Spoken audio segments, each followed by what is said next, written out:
တတ်တော့တဲ့ခြေလှမ်းရဲ့မင်းထိန်ချုပ်တဲ့ကဘာငယ်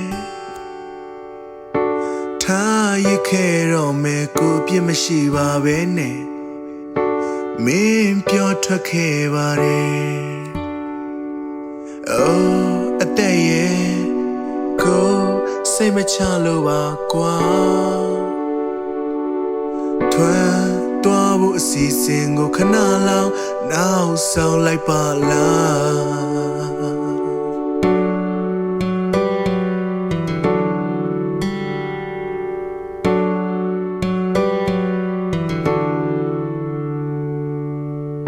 တခဲမရှိတဲ့နှိုးဆက်လေးရဲ့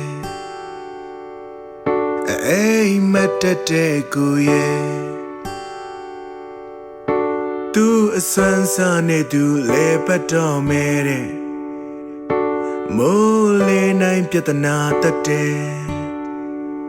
အိုးအသက်ရဲ့ကိုအားဖြည့်လို့ပေးပါမယ်ဒီစကားလေးကိုခဏလောက်သိမ်းထားပေးပါလားကွယ်